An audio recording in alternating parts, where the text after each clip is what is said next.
Alors bonjour Samir, Bonjour Game Focus. merci beaucoup d'avoir accepté cet entretien avec moi, ça fait plaisir. Alors Samir, pour ceux qui ne te connaîtraient pas, tu possèdes une chaîne YouTube qui s'appelle Microciné, qui a à peu près 9000 abonnés, il me semble. Là, c'est marrant. J'ai vu ça ce matin, donc c'est pas je suis pas au fait de mes chiffres, mais je crois qu'on est à 8500, quelque chose comme ça. Mais, D'accord, ok. mais effectivement, bientôt. Voilà. Et sur cette chaîne, en fait, tu as un paquet d'entretiens que tu as fait avec plein de spécialistes du cinéma. Ça peut être vraiment des critiques, des cinéastes. Donc déjà, bravo, parce que moi je trouve que cette chaîne est super. Très intéressant à chaque fois. Et du coup, bah, je me disais que ça pourrait être intéressant d'inverser un peu les rôles et que tu te retrouves à être interviewé pour un peu parler de toi et de ton parcours un peu et de ce que tu as appris de ces entretiens, de ton rapport au cinéma. Donc du coup, moi j'ai une première question, qui es-tu? Et qu'est-ce qui t'a lancé dans ta cinéphilie et ton parcours cinématographique? Alors, moi, je viens, et je le dis sans démagogie, mais j'en suis un peu fier quand même. Je viens de la critique de cinéma. Je suis à la base critique de cinéma. J'ai commencé en 96-97 où j'avais créé un fanzine à Nanterre après avoir passé un mois, non une semaine de stage d'observation chez Télérama. Avant cela, j'avais remporté un prix qui s'appelait le prix de la jeunesse qui était organisé par le ministère de la Jeunesse et des Sports. C'est à l'époque la ministre, c'était Marie-Georges Buffet, donc ça remonte. Ouf, ah oui. Ça remonte. J'ai 47 ans, donc à partir de là, beaucoup de choses seront. Ce que je dirais maintenant, c'est tout à fait cohérent pour le coup. Donc, non, non, et j'ai participé à mon premier festival de Cannes en tant que membre du prix de la jeunesse. Et j'ai trouvé, j'avais quoi? J'avais 20 ans, je trouvais ça extraordinaire, 20-21 ans, que voilà, j'étais pendant une quinzaine de jours dans un micro-État. Je ne savais pas trop ce qui se passait autour de moi, c'est-à-dire hors Cannes. Et pendant 15 jours, avec des gens issus de France et des dom-toms aussi, on voyait des films et on en discutait. Et on faisait que ça. Et j'aimais ça. Et j'ai rencontré Pierre Murat, qui est encore d'ailleurs, je crois, critique de cinéma chez Télérama, et qui me disait, on avait discuté un peu comme ça, qui me disait, bah, faites un stage chez Télérama, peut-être ça pourra peut-être vous intéresser. J'ai écrit à Jean-Claude Loiseau, qui était à l'époque rédacteur en chef donc, du service cinéma, et j'ai fait un stage d'observation pendant une semaine, donc je vivais cette situation-là et j'ai trouvé ça passionnant. En parallèle, j'allais à la fac, c'est-à-dire que je prenais le train pour aller à la fac, mais sinon là-bas, je faisais pas grand-chose. Et c'est là que j'ai eu l'idée de créer un fanzine avec des potes de fac. Je faisais un Dog art du spectacle et on l'a appelé Querelle. Et pendant 2 ans, eh bien, on faisait ça très sérieusement, c'est-à-dire qu'on envoyait le journal aux attachés de presse. Donc c'est là que j'ai commencé à tisser des liens avec certains attachés de presse qui le sont encore aujourd'hui. Et moi, ça me plaisait, en fait. Je faisais partie de cette minorité qui faisait des études de cinéma avec en vue de travailler dans la critique de cinéma. Oui, pas forcément d'être réalisateur ou Pas du tout. ouais. Ah, pas du tout. Ça, c'est beaucoup plus tard. Mais finalement, avec le recul, je pense que j'ai toujours voulu l'être, fabriquer mes propres images. Mais je ne savais pas trop comment le dire. Et puis, je n'avais pas encore réglé la question. Non, non, moi, c'était vraiment d'en parler, de ça. Et donc, après avoir créé ce fanzine, je me suis retrouvé sur un site internet parce que là, pour le coup, moi, je suis vraiment un enfant d'internet, des startups, de tout cela. Et je suis rentré dans un site qui s'appelait fluctuate.net. Et ensuite, et puis jusqu'en 2018, bah, j'ai été rédacteur en chef sur plusieurs sites internet. Puis aussi sur la presse écrite, j'ai beaucoup travaillé en tant que pigiste. Donc, c'est ma formation. Je suis autodidacte et c'est ma formation première. Et qu'est-ce qui t'a lancé après, du coup, dans l'idée de créer cette chaîne YouTube? En 2018, je cesse toute activité liée à la critique parce que j'avais bien réglé la question pour le coup. Je voulais faire mes propres films et je voulais faire des documentaires. Donc j'ai eu l'occasion d'en faire un. Je suis d'origine algérienne, donc en 2018, il y avait le Hirak, le mouvement algérien, auquel à un moment les Algériens ont cru. Et donc j'avais envie d'y être et de filmer. Et puis en même temps, voilà, c'était une manière pour moi aussi de me positionner. Et ça m'a plu. Et donc j'ai continué, j'en ai fait un second en 2019. Et puis j'ai travaillé sur un troisième, ça ne fonctionnait pas parce que c'est vraiment des documentaires autoproduits pour le coup. Et au même moment, en novembre 2020, des anciens potes de fac, donc de cette revue Querelle, me contactent et me disent, enfin ça s'est pas vraiment passé comme ça, mais on se voyait de temps en temps, et puis il y avait cette idée de refaire querelle par le biais d'Internet, parce qu'à l'époque, nous n'avions pas toutes les possibilités qu'on a aujourd'hui, les podcasts, tout ça. Et bon, la majorité des gens, enfin la majorité des personnes n'avaient pas forcément cette envie, sauf trois, Julien, Thomas et moi. Donc, podcast audio, on s'est dit non, pourquoi pas. Et puis je crois que c'est Julien qui a proposé une chaîne YouTube. Alors moi, j'ai dit non, pas ça. Attendez, c'est une poubelle YouTube. Qu'est-ce qu'on va faire là-dedans? Parce que quand on ne sait pas, on parle davantage de choses que nous ne savons pas. Et donc Julien m'envoie quelques liens vers quelques chaînes. Je tairai le nom de ces chaînes-là, mais allez, c'est confidence. Je me souviens de lui avoir dit, attendez, franchement, si eux ils font ça, nous on peut faire mieux. Voilà. Bah alors, oui, élitiste un peu. Hein. Mais carrément, on parlera aussi de l'élitisme. Je pense que c'est important l'élitisme. C'est important, mais à petite dose. Et puis on s'est lancé, et ça a duré 1 mois, et finalement j'ai aimé ça. Et d'ailleurs, j'avais créé une petite émission sur Querelle, enfin chez Querelle, qui s'appelait Fait croquer. Donc élitiste certes, mais aussi une envie de savoir un peu ce qui se passait sur YouTube, parce que vraiment, j'y connaissais rien. Hein. Et c'est là que j'ai découvert Merege, tous ces gens-là, Dirty Tommy, tout ça. Après, j'ai les Gorillas qui a été ma première interview, où là, il m'a bien fait comprendre ce que c'était que le YouTube Game. Ah oui, tu avais commencé un peu par des interviews sur le YouTube. Ma première interview, c'est lui. C'est le premier qui accepte. On ne se connaît absolument pas. On fait cette interview, j'en ressors quand même groggy, je l'avoue, de l'interview, parce que je viens d'une autre école, donc, et je suis un peu, enfin, pas inquiet, mais vraiment perturbé par ce qu'il me dit. Et en même temps, je me dis, bon, il est suivi, c'est intéressant d'accepter que ça existe aussi, ça. Bien sûr. Voilà. Et pas forcément de le combattre, mais ça existe. Et donc, et quand je revois l'interview, c'est rare que je revois mes interviews, mais cette interview, je la revois de temps en temps, et on sent que je suis vraiment, dans l'écoute certes, mais ouais, non, je suis très très déstabilisé par ce qu'il me dit, parce que je suis à milieu de constater que ça existe, et que ça suscite beaucoup d'intérêt aussi. C'est que ça a massivement suivi voilà. et soutenu. Et donc, il faut en prendre en considération ça, et puis voir un peu ce que l'on peut faire. Donc voilà comment je suis arrivé. Et donc, à la fin du mois de décembre, on a réussi à avoir 1000 abonnés, qui paraîtrait, c'est assez extraordinaire au bout d'1 mois. Mais en même temps, on publiait tous les jours. Hein. Et comme j'ai toujours été un staccanoviste, je leur disais, il faut publier tous les jours, c'est le début, et voilà. Et puis, à l'issue de ce mois, on s'est aperçu que finalement, entre 96 et 2020, fin 2020, beaucoup de choses se sont passées, beaucoup de choses ont évolué, et on ne se retrouvait plus dans notre ligne éditoriale. Et c'est là que j'ai décidé de les quitter. D'accord. Et de créer Microciné. Et je savais qu'avec Microciné, je voulais faire qu'une seule chose, c'est que, pour paraphraser Serge Danet, qui disait que il y a la projection du film, ensuite il y a la discussion autour de ce film, puis ensuite il y a l'exercice littéraire. Moi, l'exercice littéraire, j'ai essayé de le faire, de pratiquer pendant plus de 23 ans. C'était pas facile, c'était douloureux, mais je l'ai fait. Mais par contre, je me suis aperçu que ce qui me plaisait, c'est vraiment la discussion. Donc, je me suis dit, Microciné, ça sera une chaîne uniquement de discussion, pas de face cam. Sauf à 2-3 reprises, quand il faut faire une annonce ou des FAQ, parce qu'il faut un peu… Voilà, les FAQ. Mais non, que des conversations. Et puis j'aimais bien reprendre la configuration de Godardienne sur un chant contre chant dans le même cadre. Dans le même cadre. Voilà. Je suis très sensible à sur ce cinéma-là. Donc, que des conversations. Voilà comment est né Microciné. D'accord. Et du coup, tu en as fait beaucoup en 3 ans, enfin vraiment très très nombreux. Et est-ce qu'ils t'ont un peu influencé dans ta perception du cinéma? Est-ce qu'ils t'ont révélé des points de vue ou des manières de ressentir, par exemple, différemment une œuvre? En fait, il y a 2 choses. J'ai eu le temps, entre 96-17 et 2018, de passer par beaucoup d'états de sentiments. J'ai eu le temps d'être élitiste, imbu de ma personne, de croire que j'écrivais des grands articles, de douter, de déprimer, d'être super content, d'arrêter, de dire c'est de la merde, j'en peux plus, je pars, de revenir, de redéprimer, d'être encore élitiste, de m'énerver, d'être le cinéphile, tout ça. Je suis passé par tous les cadres.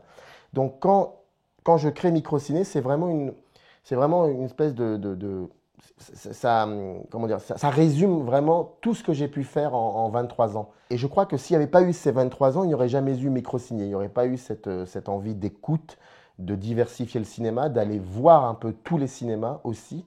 je reprends toujours cet exemple, mais quand je vois qu'un gars a écrit, prend 7-8 mois de sa vie pour écrire un bouquin sur Claude Zidi, pas forcément un cinéaste pour lequel, enfin, je ne suis pas très sensible à son cinéma, je me dis, lui, il faut vraiment que je discute avec lui. Je sais qu'il y a très longtemps de cela, je ne l'aurais pas fait. Mais j'ai envie de discuter avec lui parce que tout simplement, j'ai envie aussi, ça me permet de savoir qu'il existe et de comprendre un petit peu peut-être certaines choses que je n'aurais pas vues dans le cinéma de Claude Zidi. Et surtout, voilà, il a travaillé, c'est important. Et puis surtout parce que certaines personnes qui vont te regarder, eux aussi, elles ont envie d'en savoir davantage. Donc, je ne dis pas que ça a changé ma perception, pas du tout. Mais par contre, grâce à Microciné, j'ai pu avoir la possibilité, ce que je n'avais pas autrefois, de revenir sur certaines choses auxquelles je pensais, et pour le coup de laisser du temps et de l'espace. Et c'est toujours un plaisir. Je pense que j'ai travaillé pendant 23 ans sans le savoir pour arriver à Microciné. J'en suis persuadé. Ouais, d'accord.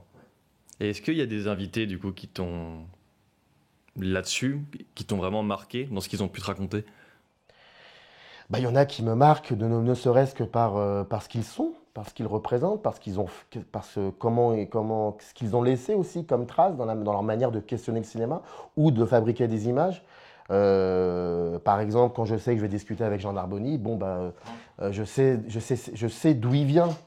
Oui, intrigué, intéressé, et puis on y va. Quand je sais que je vais discuter avec Jacques Doyon, je me dis, c'est bien, pourquoi pas, c'est génial, et donc on y va aussi, et puis on a 1 heure de conversation, et c'est passionnant aussi. Donc il y a des invités qui m'ont marqué. Il y a Hassan Salhab, qui est un cinéaste libanais avec qui on avait discuté pendant, je crois, 1 heure, et c'était une conversation très très particulière parce qu'on se connaît. On est amis dans le sens où on se voit très peu, mais on est quand même amis, et donc c'était plus, j'avais l'impression d'avoir des nouvelles de ce cinéaste-là, et donc c'était assez incroyable. Puis il y en a d'autres, il y a Jacques Aumont, bien évidemment, François Bégodeau, alors lui c'est le taulier de la chaîne. Ça, c'est intéressant, François Bégodeau, parce que c'est un critique de cinéma que je ne lisais vraiment pas à l'époque.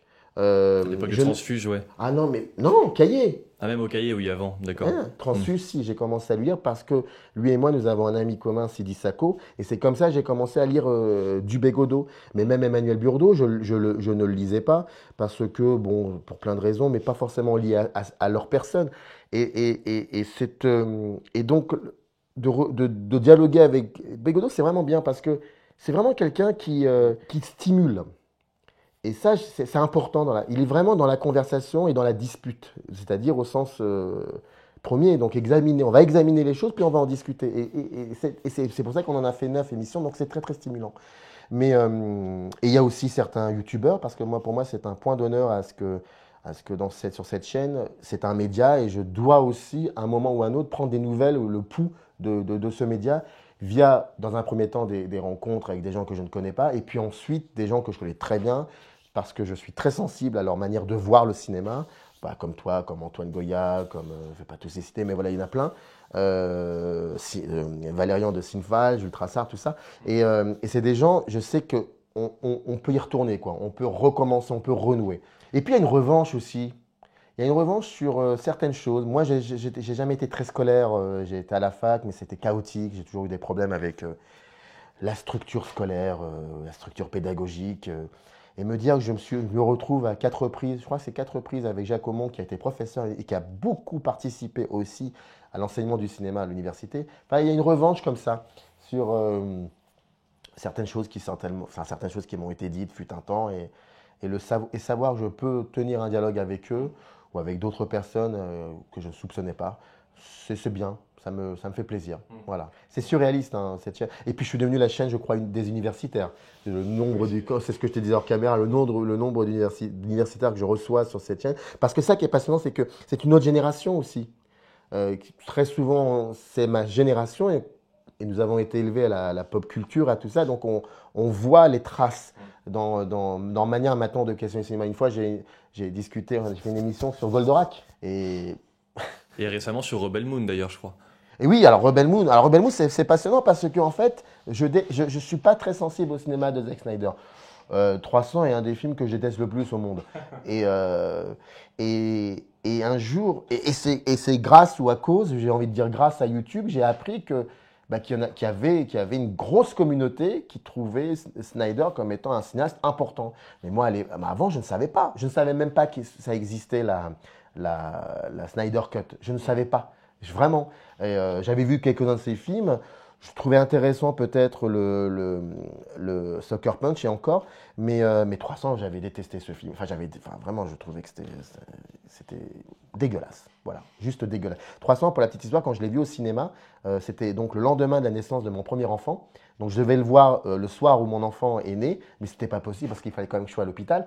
Donc, et le lendemain, je profite de la sieste de mon épouse pour aller voir 300. Et je te jure que c'est vrai. Je vois 300, 10, 15 minutes et je me dis, soit c'est le film le plus drôle de l'histoire du cinéma, parce que c'est une parodie qu'il assume. Voilà, c'est Mel Brooks, tout ça. Ouais. Soit c'est compliqué. Bon, bah c'est compliqué finalement.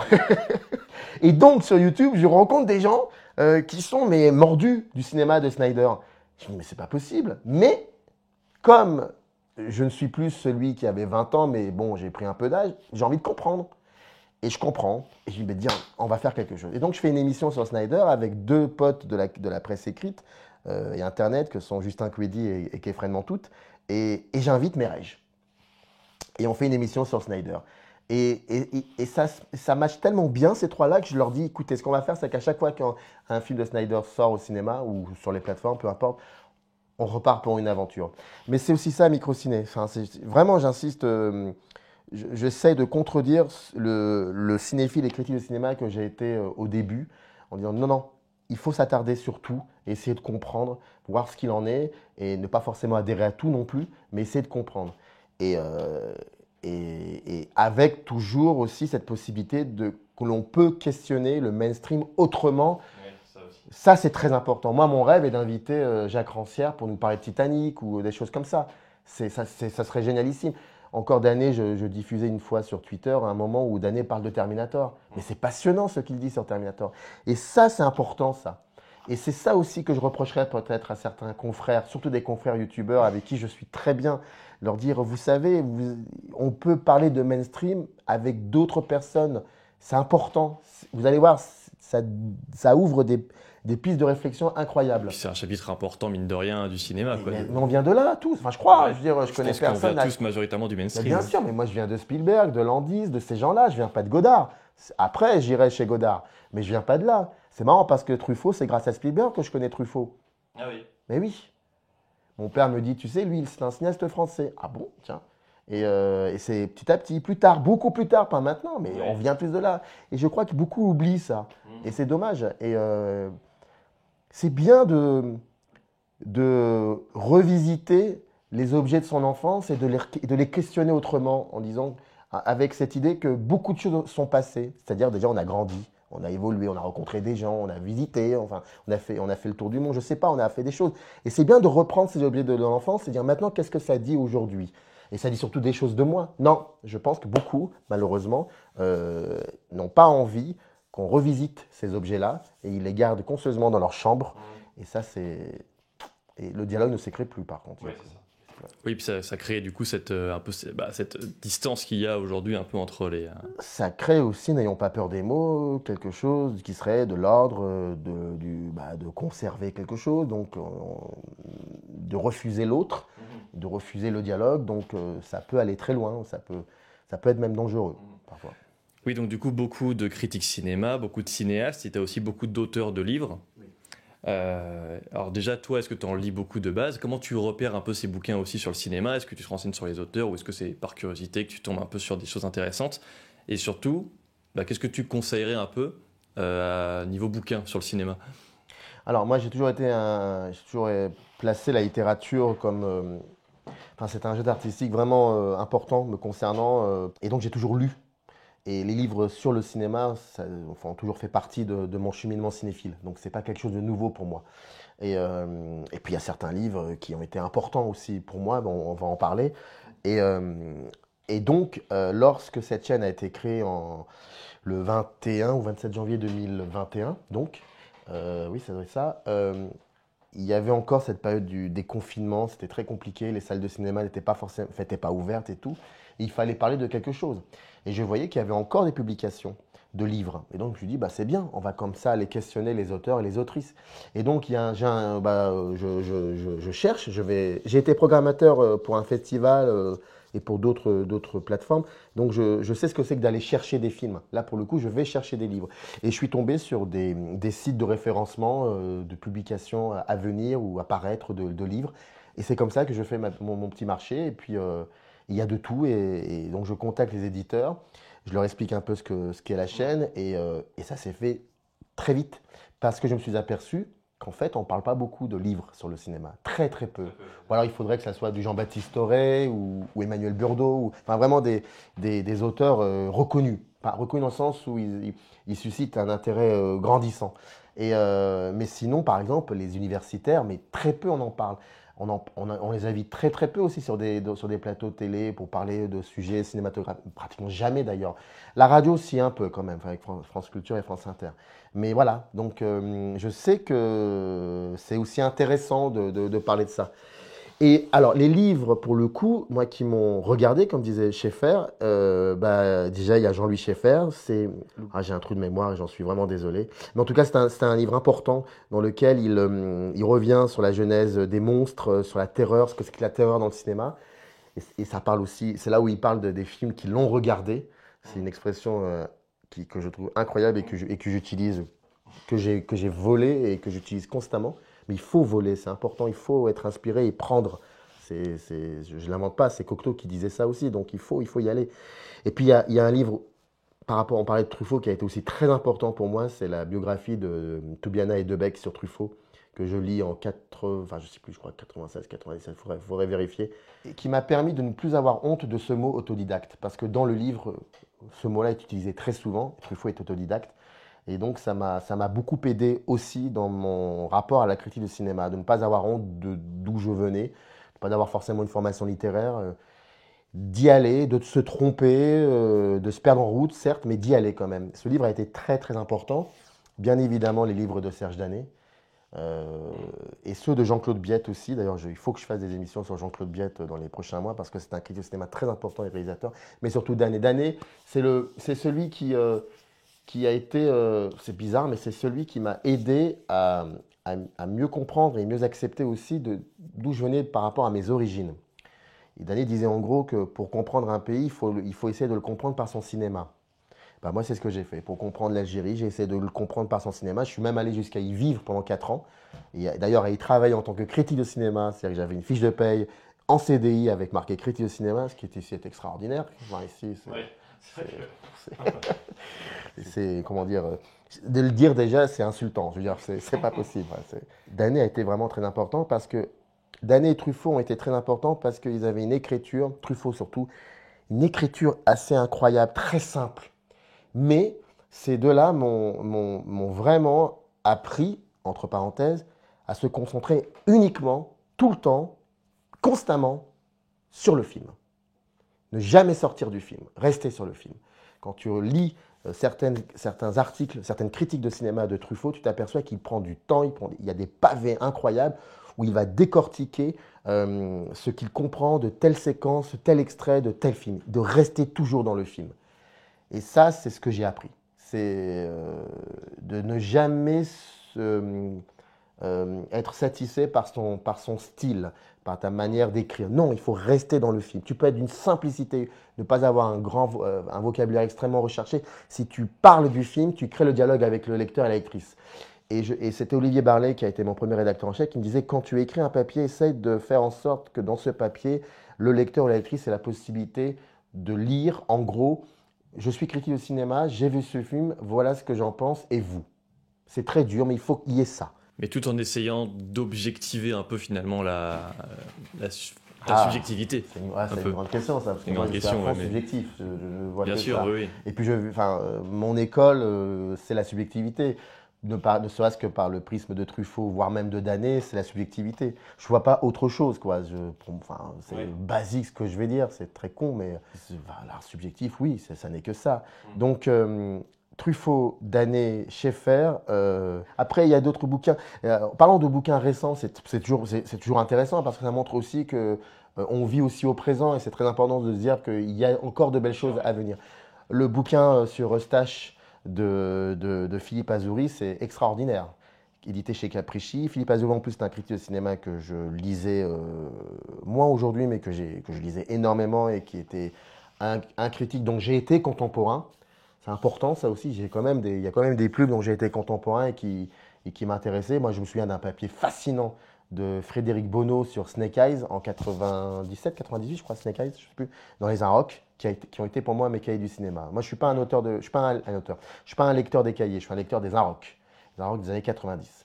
Ils m'ont façonné, que ce soit la musique, le rapport à la société, le gauchisme aussi peut-être, oui, certainement. Alors là, mais carrément, c'est vraiment comme ça.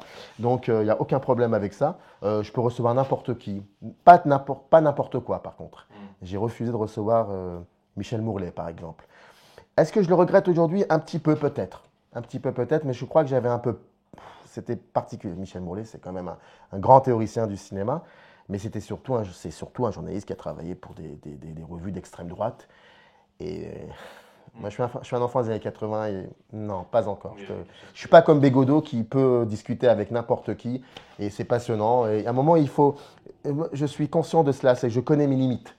Et je sais que pour l'instant, je ne pourrai pas. Peut-être que d'ici 1 an ou 2, ça sera possible, mais j'ai beaucoup de mal. Et puis, c'est leur donner une tribune sur ma... Je peux pas. Et Mourlet m'avait envoyé son bouquin, m'avait envoyé un mail. Enfin, voilà. Donc, mais quand même, c'est un grand. Enfin, je veux dire, c'est quelqu'un de très important là. Le rapport sur le réel, parce que c'est quelqu'un qui a beaucoup travaillé là-dessus. Je suis désolé, mais aujourd'hui, il y a beaucoup de cinéastes qui le font sans le savoir que c'est du Mourlet. Et non, c'est de cette équipe macmahonienne de début des années 60, c'est le plus intéressant. Bon, après, mais j'ai fait une émission sur Mourlet, mais avec une autre personne. Et on a discuté de... Donc voilà. Mais donc, Philippe Azouri, très important sur Eustache.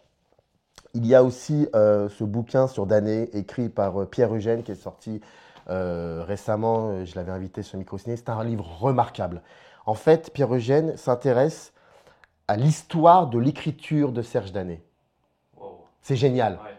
C'est pas une bibliographie, ni romancée. C'est entre 1962... l'année, je crois, où il écrit sur Rio Bravo pour la revue créée par Luis Corrichi, je crois que c'est Présence du cinéma. Si je me trompe, j'en suis désolé. Jusqu'en 1982, je crois, ou 81 ou 82, la date où il entre chez Libé. Et donc, entre ça et ça, parce qu'en fait, ce qu'il fait chez Libé, c'est factuel ce que je dis, j'ai rien inventé, ce qu'il fait chez Libé, il l'a toujours dit, en fait, il reprend tout ce qu'il a fait quand il était au Cahier. Mais après, il a une telle, je pense qu'il a trouvé pas sa patte, mais je sais pas, c'est le bon moment. Et il te fait des papiers, le plus beau papier que j'ai lu, la plus belle critique de cinéma que j'ai pu lire dans ma vie, c'est ce papier qu'il écrit pendant le festival de Cannes. Écrire dans un festival, c'est tellement, tellement dur. C'est incroyable. C'est revigorant, mais c'est très dur. Et il écrit ce papier dans lequel il compare 2 films qui sont en sélection officielle à Cannes. Il était une fois en Amérique de Sergio Leone et Paris, Texas de Wim Wenders. Et il les réunit dans un même papier. C'est un modèle. Ah oui. Je pense que si un jour j'enseigne la critique de cinéma, il y aura un cours avec cet article-là. C'est un modèle du genre. Et c'est pour ça que lorsque j'entends ici et là des choses dites complètement erronées sur la critique de cinéma, ça me fait rigoler parce que je sens que les gens ne savent même pas ce que c'est qu'une critique de cinéma. Tu leur fais lire ce papier-là, ils te diront « Ah oui, d'accord. Ah oui, je vois, je comprends maintenant. » Et Danet reste dans le film, dans les 2 films. C'est impressionnant. Et donc Pierre Eugène, ce bouquin qui fait plus de 600 pages, je crois, c'est impressionnant. Donc il revient à la source. Pratiquement tous les textes sont revisités et par le prisme des textes, il comprend l'évolution aussi de la pensée danéenne. Et autour de cela, l'histoire de la France. C'est gigantesque. Il faut prendre le temps et c'est... voilà, il y a ça. C'est important de parler du présent parce qu'il y a aussi il y a le dernier Jacomon sur Solaris aussi, où il se permet pour le coup, de beaucoup travailler sur la subjectivité. Voilà, je ne vais pas faire mon Bernard Pivot, mais il y a vraiment de belles choses. Et puis, si on essaie de... Enfin là, je parle surtout pour les youtubeurs ou youtubeuses, mais si on se dit, tiens, on va essayer de voir un peu ce qu'il en est par rapport à la production littéraire, on s'aperçoit qu'on peut, sur la chaîne, questionner l'ensemble du cinéma. Parce que il y a, bientôt va sortir un bouquin sur Busby Berkeley, édité par chez Marest. Un bouquin écrit par Pierre-Julien Marest et Séverine Danflou. Et voilà, il y a de tout. Voilà, il y avait Constance Bennett aussi.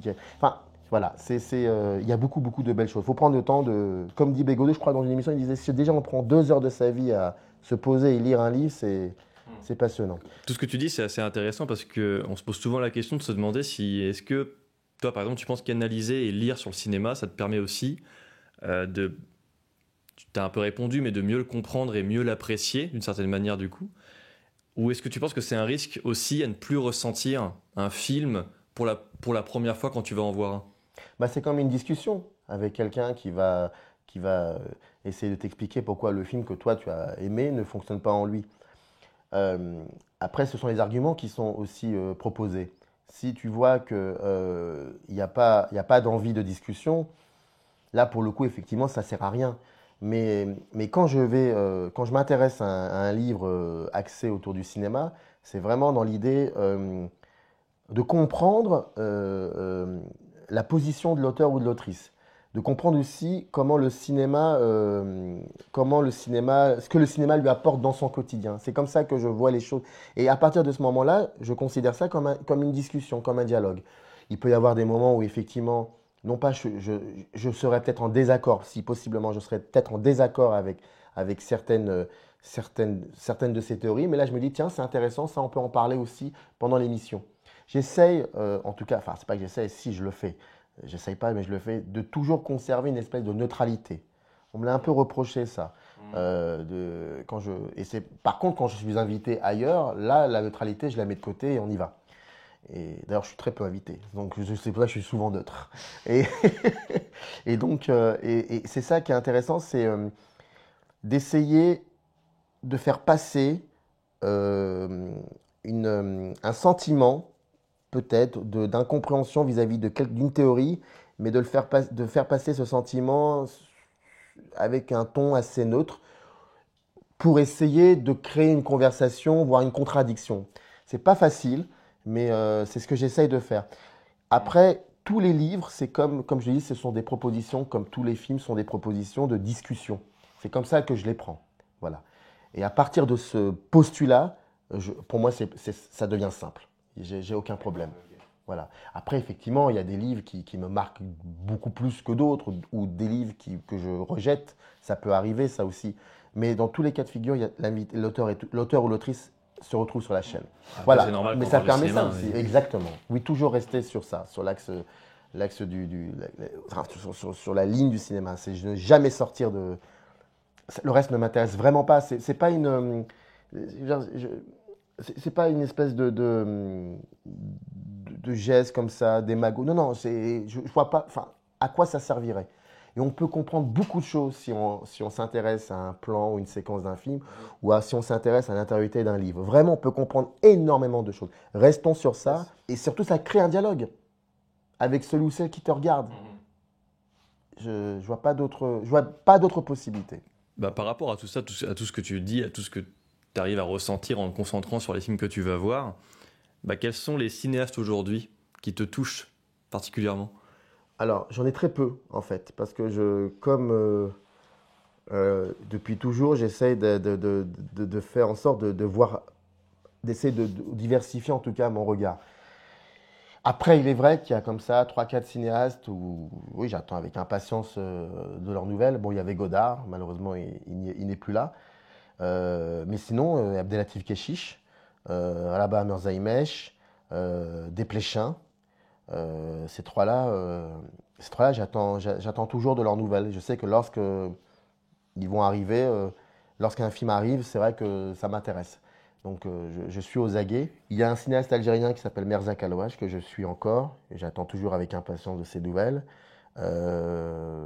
Abderrahmane Sissako, d'ailleurs je crois qu'il va arriver le prochain. Après il y en avait quelques-uns, mais c'était surtout dans les années 90. Bon, il y avait Youssia Ossienne, mais bon, malheureusement il ne fera plus de films. Ça je l'attendais toujours avec impatience. Et côté américain, c'est vrai que moi, ouais, j'ai un peu fait le deuil du cinéma américain depuis un certain temps. Ouais. Oui, oui, oui, ouais, ouais. C'est-à-dire que quand je regarde mes top 10 depuis quelques années, il faut vraiment se battre hein, pour voir un film américain dans mes top 10. C'est terrible. Je viens de là et aujourd'hui, je trouve que ça n'est plus il n'est plus le cinéma stimulant que j'ai connu. Non, il faut aller voir un peu, il faut aller voir ailleurs. C'est pour ça que ça me fait doucement rigoler quand j'entends ici et là des gens qui te disent c'était mieux avant ou il n'y a plus de cinéma populaire. Non, ce sont des gens qui en fait oublient un mot important. C'était mieux avant le cinéma américain et il n'y a plus de cinéma américain populaire. Et toi, quand tu arrives en disant, mais attendez, ça va pas ou quoi? Il y a ça, ça, ça, ça, ça. Il y a même ça qui est sorti il y a 2 semaines. Ça. En fait, non. Et je ne sais pas pourquoi, mais ils ne veulent pas voir ça. Et Arthur dit, mais donc en fait, le cinéma est très riche aujourd'hui. Il est extraordinaire, il est vivifiant, mais je ne comprends pas. Donc moi, c'est pour ça que cette stimulation-là, je la vois maintenant ailleurs, dans d'autres pays, dans d'autres géographies. Il y en a un, si, que je suis avec... si, il y en a un, ouais, c'est Michel Franco. Ah, il est Ah, américain. non, Ah, il est. il est pas brésilien, attends. Si, je crois qu'il est C'est brésilien. Si, Ouais, il me c'est semble qu'il est brésilien, je brésilien. crois. Quoi, d'Amérique du Sud. Ouais. Mais oui, c'est vrai que j'aurais pu faire la connexion avec les États-Unis. Non, non, c'est pas... Non, non. En fait, je faisais un cut bizarre et tout, à la Moki. Donc, oui, non. Très peu de cinéastes, finalement, dont j'attends des nouvelles. Très peu. Mais toujours... Mais tu peux pas savoir à quel point c'est excitant quand tu vas dans une salle de cinéma. Il y a très peu de monde. Tu sais que le film, malheureusement, il est mal distribué. Tu es parisien, donc tu as beaucoup de chance. Pas forcément qu'en France, mais dans le monde entier. Et tu vas voir ce film et tu te dis, mais c'est pas possible, c'est quoi ce truc? Et tu dis, ah, je suis content. Ça y est, je suis contemporain d'un film, quoi. Et ça m'avait fait ça aussi pour Jonas Trueba, le cinéaste espagnol, Oui. où je me dis, mais c'est pas possible. Oh, je suis content, j'ai un cinéaste dont je suis contemporain. Et donc, du coup, face à tous ces invités que tu reçois, euh, comment tu te situes après quand tu vas voir un film sous ses aspects politiques? Est-ce que pour toi, c'est un critère esthétique qui t'importe, le contexte par exemple dans lequel il a été fait, ce qu'il peut dénoncer, à quoi il renvoie, etc. Qu'est-ce que tu en penses?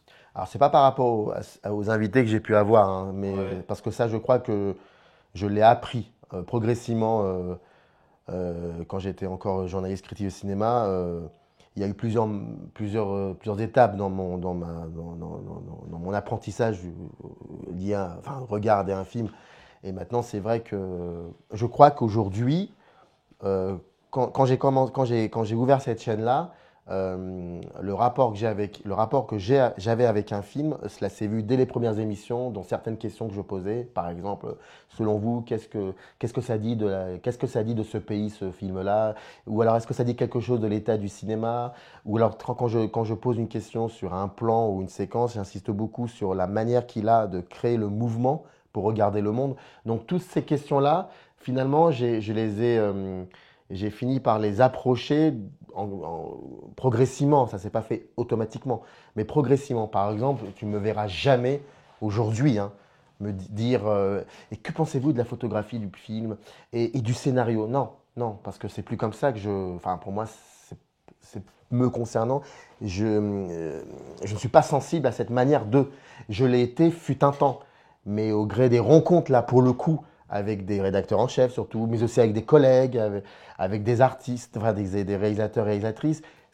Voilà, c'est pour ça que ça va peut-être paraître un peu... Mais vraiment, je pense que je n'ai pas eu peur de créer ma propre chaîne parce que j'avais un bagage. Si j'avais pas eu ce bagage-là, je l'aurais jamais créé. Jamais, j'aurais jamais discuté avec Giacomo comme je peux discuter avec un spécialiste du cinéma brésilien ou un spécialiste du cinéma argentin. Non, mais depuis 23-24 ans, ayant touché un peu à tout, non pas que je suis spécialiste en tout, mais touché un peu à tout, je me suis dit peut-être que là, je vais prendre 5 ans de ma vie pour une espèce de... Oui, pour résumer un petit peu ce que j'ai pu faire avec ce métier-là. Et c'est les invités qui font ça. C'est pour ça que je n'ai pas peur de recevoir un tel ou un tel et un tel. Au contraire, je pense que ça fait partie enfin, de mon cheminement cinéphile et critique. Donc, toutes ces questions, pour moi, il est évident que Toledo Nakash, par exemple, je veux dire, enfin, on en parlait hors caméra, en 2011, quand je vois ce film, je, je- Le film est bien, il est bien rythmé, comme on dit. On ne s'ennuie pas. Les acteurs, les deux sont passionnants. Oui, mais il y a quand même des moments où ça va pas. Et ces moments où ça va pas, je suis sûr que si je les avais vus en 98, je ne les aurais pas vus.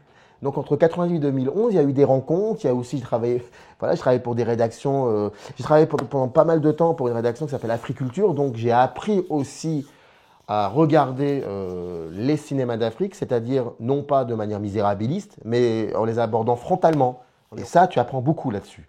Et, euh, et, et, et- et donc, quand je vois Intouchable, j'en parle à des collègues et je vois que ces collègues me disent non, non, mais non, non. Et puis c'est un peu maladroit et tout. C'est pour ça qu'après, des années après, quand je fais ce live avec François Bégodeau, bon, bah, ça me rassure, on peut en parler. Donc oui, aujourd'hui, il y a pas, enfin, à chaque fois que je me retrouve devant un film, il est vrai qu'un mouvement dit quelque chose de la manière comment les cinéastes ou le regardent ou la regardent le monde.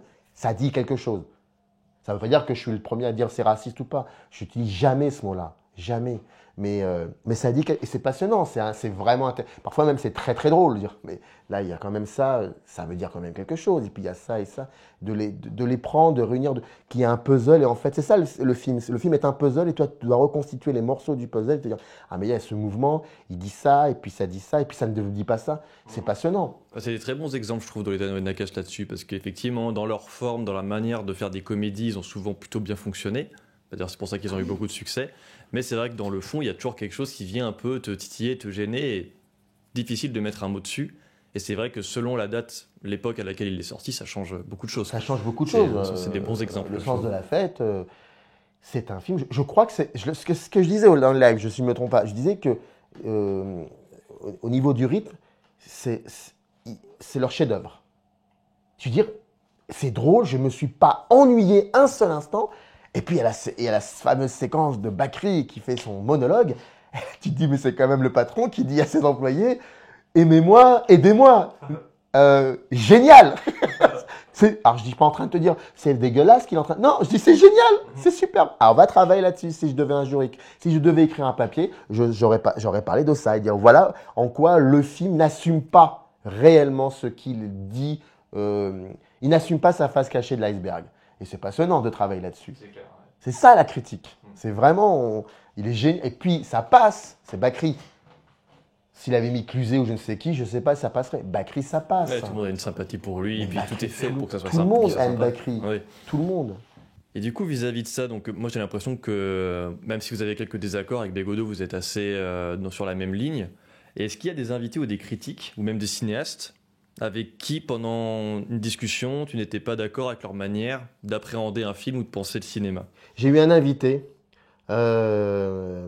où on a parlé de Spielberg. Alors c'est pas Victor Norek, alias le cinématographeur, pas du tout, même si je suis parfois en désaccord avec lui sur Spielberg. Mais là, pour le coup, l'idée, c'était vraiment de parler du livre, qui est d'ailleurs très bien, le livre est vraiment intéressant. Mais j'ai eu un invité, en fait, on va reprendre exactement ce que je te disais par rapport à rester dans le film, tout ça. Je ne comprenais pas, et c'était un live, je ne comprenais pas, je ne le voyais pas, lui, dans son rapport avec le cinéaste en question. Je le voyais pas, je lui posais des questions sur la subjectivité, sur ce qu'il pensait réellement des films de cet auteur. Et en fait, j'avais en face de moi quelqu'un qui avait mis en valeur l'objectivité et non pas la subjectivité. Donc je ne savais pas où il se positionnait par rapport au cinéma qu'il essayait de questionner. Et je ne comprenais pas d'ailleurs pourquoi il avait donc questionné ce cinéma-là si on ne voyait pas aussi sa personne. Quand je lui posais une question sur tel film, il répondait par une citation de l'auteur, mais jamais par sa propre subjectivité. Donc je n'arrivais pas à le cerner. Et c'est très très dur quand tu fais ça en entretien. C'est compliqué. Parce que, en fait, à aucun moment, il se mouille, quoi. À aucun moment, il utilise ce cinéma-là pour aussi un peu regarder le monde. Et c'était très perturbant, je t'avouerai. Parce que je me suis retrouvé en face de quelqu'un qui, en fait, refusait de se livrer.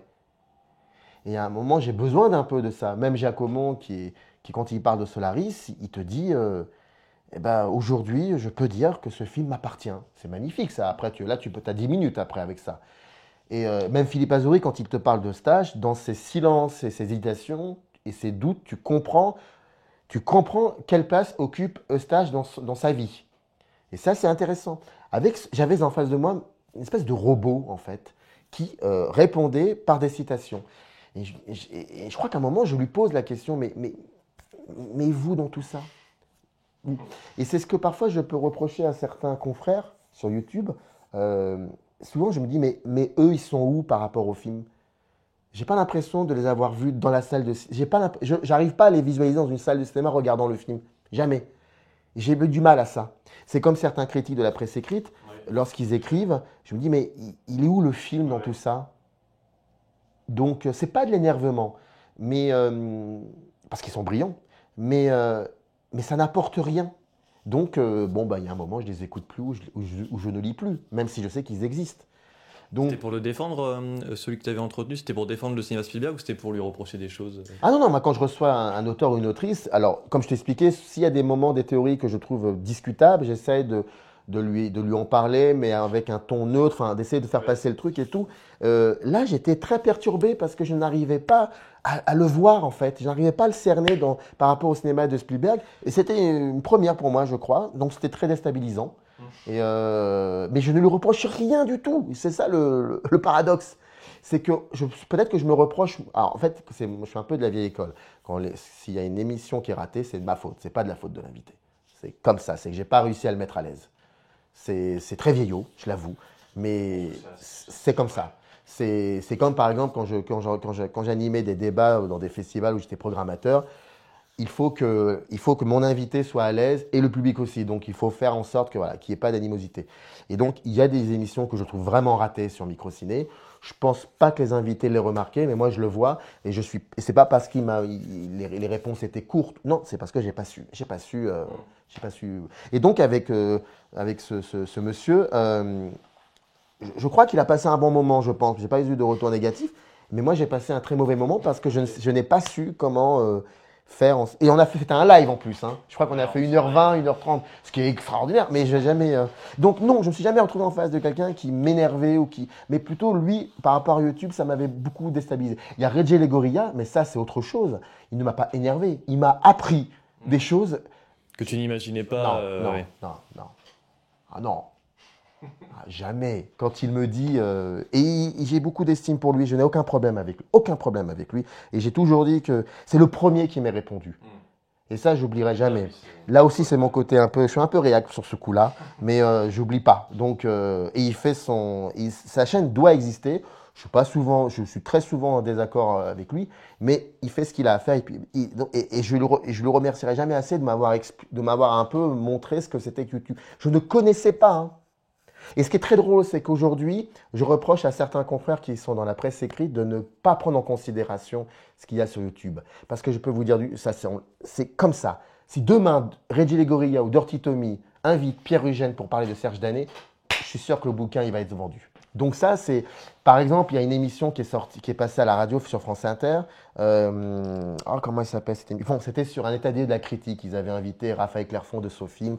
Je me rappelle, cinématiseur, bon, voilà. Et à un moment, ils parlent des youtubeurs. Ils disent, il y a de très belles choses sur YouTube et c'est important. Mais pourquoi vous n'invitez pas... D'ailleurs, j'avais mis un truc sur Facebook, je t'ai nommé d'ailleurs. J'ai dit, mais pourquoi vous n'invitez pas un ou deux youtubeurs? Prenez en considération ce que ça existe. Après, majoritairement, je pense malheureusement, que ça ne pense pas sur YouTube. C'est ce que j'allais dire. Je pense qu'en fait, on est souvent très marginal dans Exactement. Enfin, c'est un... En même temps, le syndicat de la critique accepte aussi des critiques de cinéma qui viennent de YouTube. Après, il faut expliquer, il faudrait peut-être reconsidérer la notion de critique de cinéma. Je ne sais pas, j'en sais rien. Voilà, pourquoi pas. Ça peut donner un débat qui pourrait être passionnant.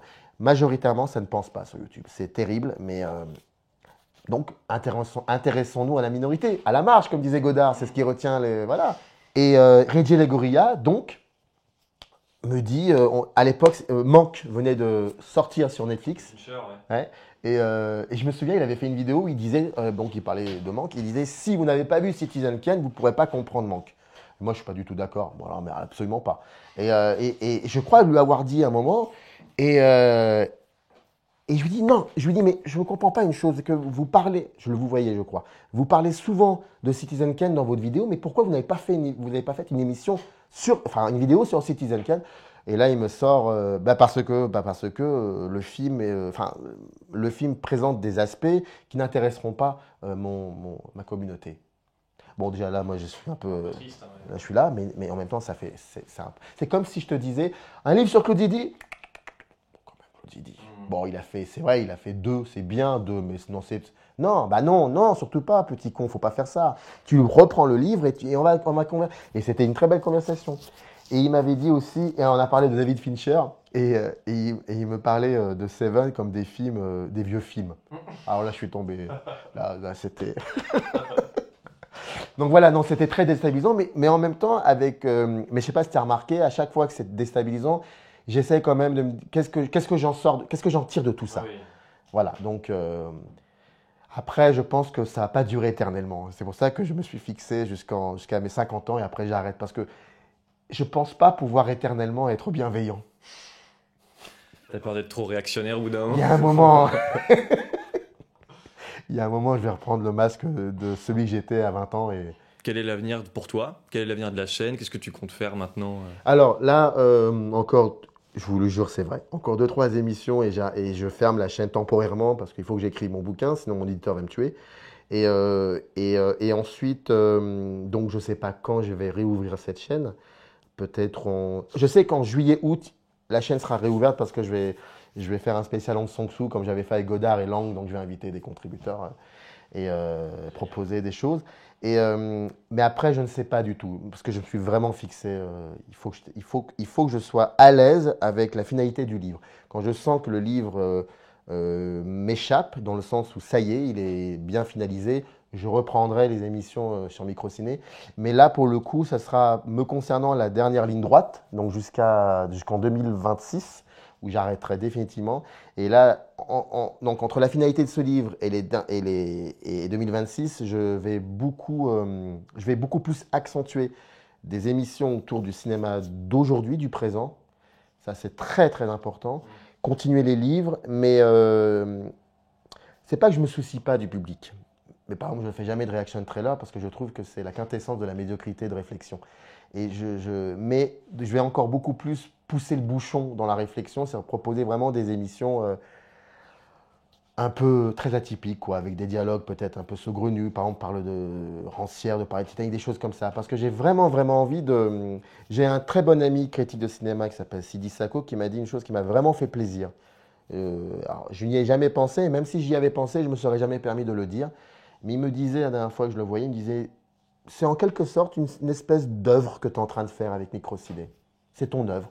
Et oui, je me dis que c'est ça. Donc comme c'est une œuvre, je vais essayer de faire beaucoup de choses jusqu'à ce que j'ai fini de remplir ma liste. Et puis ça sera une bibliothèque. Et puis ensuite, vous en faites ce que vous voulez, quoi. Donc voilà, c'est ça mon idée. Mais en 2026, en août 2026, le 10 août, j'ai 50 ans, j'arrête la chaîne parce que faut passer à autre chose. Voilà. Tu laisseras ton œuvre à ceux qui... Faites. Bah écoute Samir, merci beaucoup, c'était super intéressant. C'est moi qui te remercie. Donc, je vous remercie parce qu'on est 3 en tout.